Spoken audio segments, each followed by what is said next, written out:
How we doing, YouTube? This is Aaron with Kingofqueencreations.com, owner of King of Queen Creations on Etsy. Today I'm going to show you how to make a gnome wig using fox fur.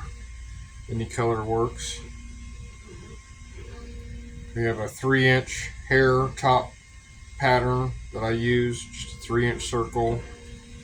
And then I have this cardboard cutout. It's 3 1/4 inches one way and 9 5/8 inches long. You'll need a pair of scissors, and I got a fabric marker. This golden works pretty good on this black. Here is an end result wig that you can slide over a standard sock gnome. This is what it looks like on its inside out. We'll take this circle piece and sew it, give it a round top, and then we'll do a seam down the back. What you want to do first is take your hair pattern and line it up with one edge of your fox fur on the back side. Take your marker, go ahead and mark it out, and then take your circle pattern as well. Go ahead and mark that out. When you're cutting this, just try to get the back part of it the best that you can without having to go all the way through it. It'll save you from cutting into your fox fur and giving it that straight cut through your fox fur itself. You can help fluff it out a little bit easier. Just go ahead and start following your line. I know on the circle pattern, I like to cut just outside of the line that I have, so I have a good solid line to follow when I start the sewing process.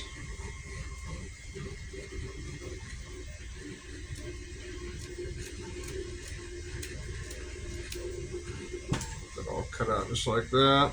Pull all that extra loose hair you're going to have. Just to go ahead and get it out of there. Set that off to the side.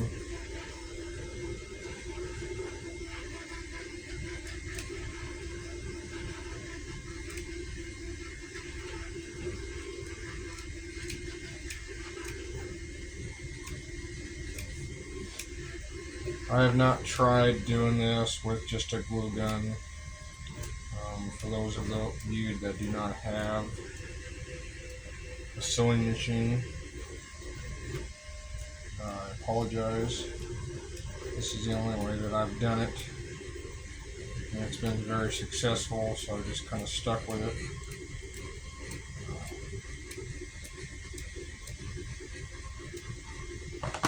Get that cut out, pull that loose hair out of there. You got your top of your wig. I'll go over to the sewing machine and get it sewed together. If you have a brush that you use normally for any of your fox fur, you can kind of see how this has a little bit more hair hanging down on one side versus more of a flat side here. I usually try to brush it down in that direction. Kind of help me in the sewing process to get that edge a little bit more clean and visible as I go through the sewing process. I don't have to worry about as much hair being in the way.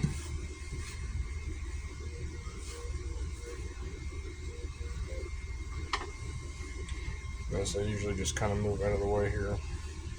So you got your gold line. In my case, you kind of see what's going on there.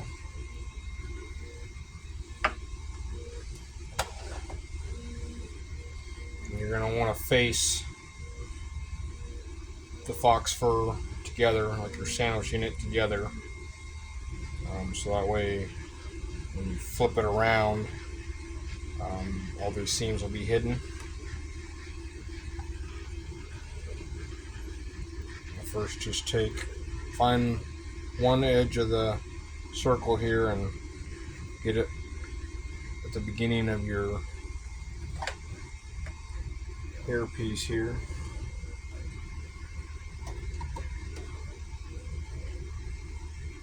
Once you get it pretty close to where you think you want it here, to where it's lined up, I'm going to go ahead and double stitch that, so don't want to go anywhere.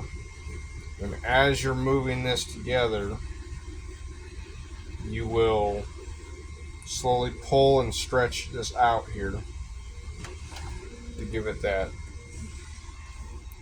full stretch, as well as getting everything in place so you don't wind up short at the end.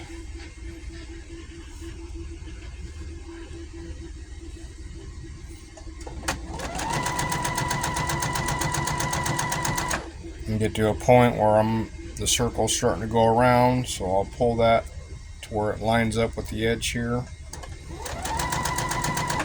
Continue the process.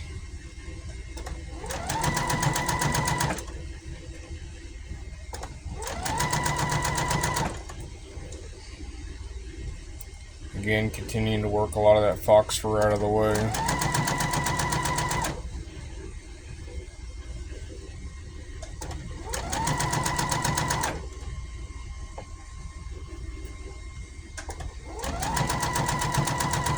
Doesn't have to be 100% perfect. If you get some of the hair that sticks out, once you flip it inside out,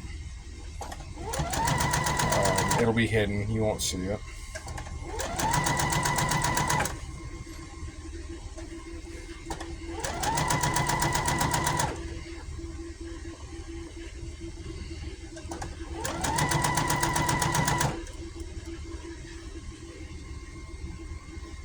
Starting to get closer to the end here.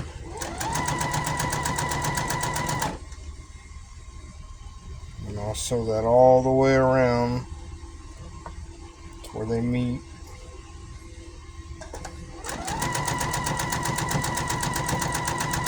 And then I'll double stitch it again to hold that in place. Go ahead and cut that off. And then you have your top part.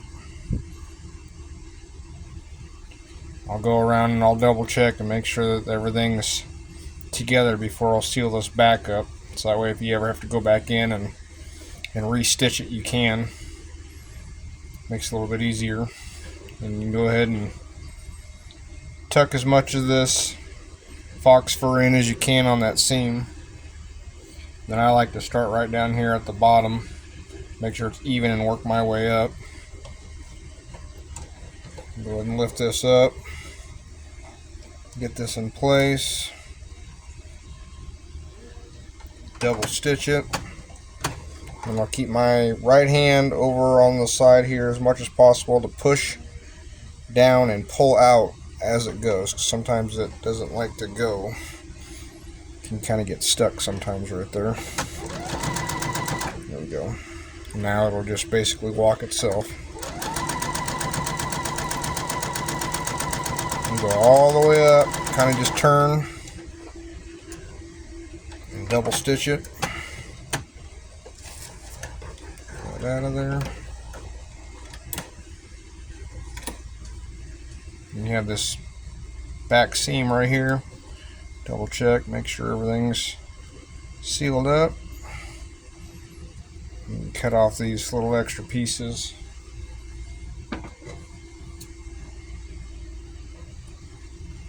The ones up top aren't as necessary. I mean, if you want, you can go ahead and they'll be hidden. You just go ahead and flip your wig around, and it's about as good as it gets there. I always make sure the seam's on the back side, and you can kind of brush it or however you want to do it.